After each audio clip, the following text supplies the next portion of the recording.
Hi hello everyone, అందరూ ఎలా ఉన్నారు? బాగున్నారా? మేమైతే చాలా బాగున్నాం. మీరు ఎలా ఉన్నారో కామెంట్ చేసేయండి. అందరికీ ముందుగా రథసప్తమి శుభాకాంక్షలు. శ్రీ సూర్య భగవాన్ ఆశీస్సులు మీ అందరికీ కూడా ఉండాలని మనస్ఫూర్తిగా కోరుకుంటున్నాను. నేనైతే ముందు రోజు సాయంత్రమే ఇల్లులన్నీ కూడా క్లీన్ చేసేసుకొని నెక్స్ట్ డే మార్నింగ్కి ఎక్కువ ఏమైతే పని అయితే పెట్టుకోలేదు. ఎందుకంటే పిల్లలతో ఇంత వేగంగా లేచి ఇంట్లో పనులన్నీ చేసి వేగంగా దీపం పెడదామన్నా అవ్వటం లేదని చెప్పేసి ముందు రోజు నైట్ అన్నీ క్లీన్ చేసేసాను. ఇంకా నెక్స్ట్ డే మార్నింగ్ లేచి రెడీ అయ్యి పొయ్యి మీద అయితే పరిమాణం పెట్టేలోగానే మా పిల్లలు అయితే పడుకొని లేచిపోయారు. ఇంకా వాళ్ళు లేచి నుంచి నేను ఎంత ఫాస్ట్గా ఇంట్లో పని చేద్దామన్నా కూడా వీళ్ళిద్దరూ అయితే అస్సలు చేయనివ్వరు.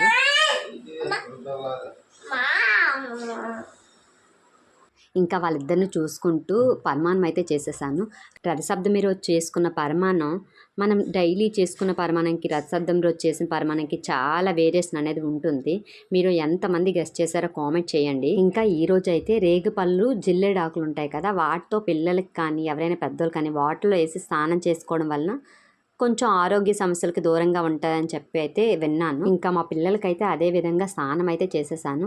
పిల్లలు స్నానాలు అయ్యాక దేవుడి పూజ అయితే మొదలుపెట్టాను. ముందుగా 7 చిక్కడాకులు అయితే తీసుకున్నాను. 7 చిక్కడాకుల్లో ముందుగా మనం చేసుకున్న పరమాన్నం చెరుకు ఉంటుంది కదా, చెరుకుతోనే ఆ పరమాన్నం కూడా వెయ్యాలి అని చెప్పేసి చెరుకుతోనే పరమాన్నం అయితే వేశాను. నైవేద్యం అయిన తర్వాత ఇంకా పూజకి సంబంధించినవన్నీ కూడా ఒక్కొక్కటి చేయడం మొదలు పెట్టాను. సూర్యదేవునికి చిక్కుడాకుల్లో నైవేద్యం, చిక్కుడుకాయల రథం, జిల్లేడాకులు, గోధుమలు, దీపం, ఈ 3 సూర్య భగవానికి అయితే చాలా ఇష్టం అంట.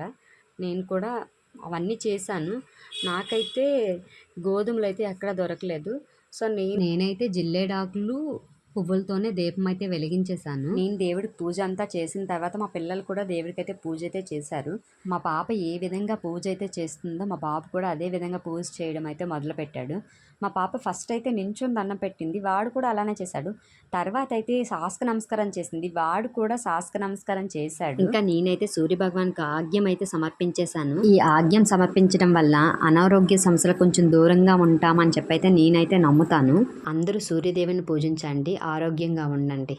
అందరికీ రథసప్తమి శుభాకాంక్షలు. Thank you for watching. Please do like, share, subscribe. Bye bye.